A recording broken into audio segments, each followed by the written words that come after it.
Of the Year exhibition on loan from the National History Museum in London is currently at the Chavonnes Battery Museum at the V&A Waterfront. It's the most prestigious photography event of its kind, providing a global platform that showcases the natural world's most astonishing and challenging sights for over 50 years. The competition dates back to 1965 and today it receives over 42,000 entries from 96 countries, highlighting its enduring appeal. This year, 13 images from South Africa forms part of the 100 on display. Joining us in studio is two South Africa category winners, a father and son, Wim and Jean van der Heever. Gentlemen, thank you very much for joining me. Thank you very much. Wim, let's start with you. Talk to me about your picture. One of the notes says that you tracked this leopard for 3 days. Correct. I photographed the image in Etosha National Park, northern part of Namibia, a great national park, a place that I really enjoy working in. I picked up on the leopard, total atypical leopard behavior, hunting in big wide open areas, not a tree, not a bush nearby or anything, and I knew something special was going to happen if I just stuck with that leopard. And over the 3-day period, I sat with her on numerous occasions, hoping and anticipating something. And then finally on day 3, everything came together, and I got a great image, and I was really happy about it. Great image and a great win as well, representing South Africa in this prestigious competition. Jean, let me bring you into this conversation. Your winning picture or photograph is it's called the Battle of the Bee Eaters. That is correct, yes. What's happening in the picture? Well, I was in Kalizo. It's on the banks of the Zambezi River. Thousands of southern common bee eaters come to the area to breed, feed and raise the next generation of their kind. And we were photographing along the edges of one of the colonies when out of the corner of my eye I saw 2 individuals doing what appeared to be either fighting or a courtship display. I'm not 100% sure which. But as I swung my lens across, the 2 of them shot up into the air. I got them in frame, pressed my shutter and hoped for the best. Wow, and you got this is amazing stuff. You also met Prince Harry. That is correct, yes. How did that happen?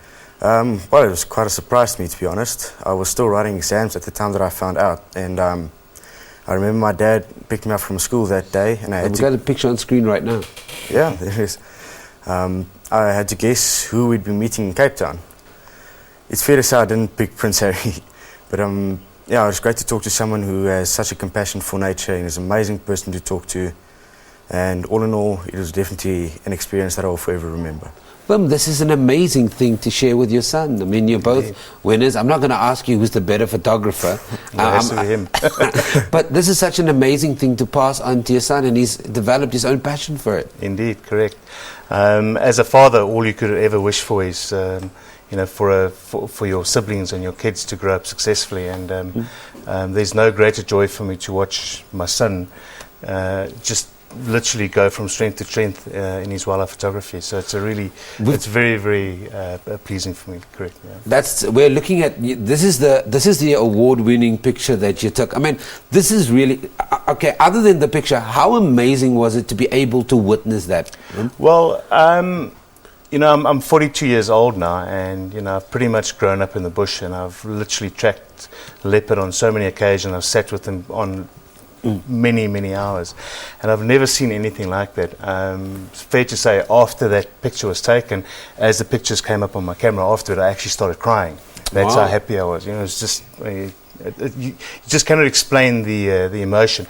Days and hours of literally sitting out in the field just all came to fruition, and the results were there, and I was very happy about that. What does this tell you about potentially using photography as a career path? You're now an award-winning photographer. Have you and your dad discussed it? Is something that you want to venture into permanently, or are you going along maybe a different path that involves wildlife but not necessarily photography? Or will it stay a hobby, Jean? It'll definitely stay a hobby, but at this point in my life, I'm looking into veterinary sciences. Okay. Leaning more towards wildlife veterinary sciences, but I'll definitely keep photography shortly after.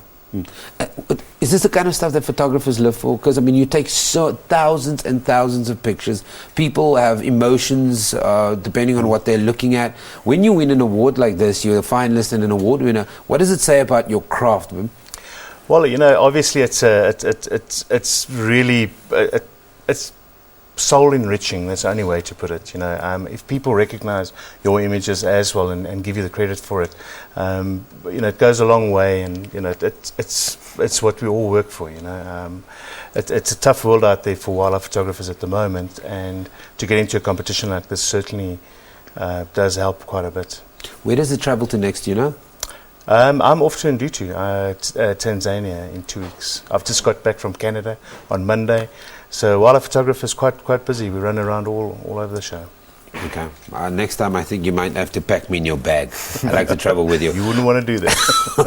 Father and son photographers, the South African winners flying the flag very high, Wim and Jean van der Heever, speaking to us about their latest accolades, which comes courtesy of a recently held Wildlife Photograph of the Year exhibition and competition, which took place in the mother city. Father Wim took the Earth's Diversity title, while son Jean took the Young Wildlife Photographer of the Year. Let us know what you think. It's Morning Live at SABC.co.za. We take an ad break. Don't go anywhere.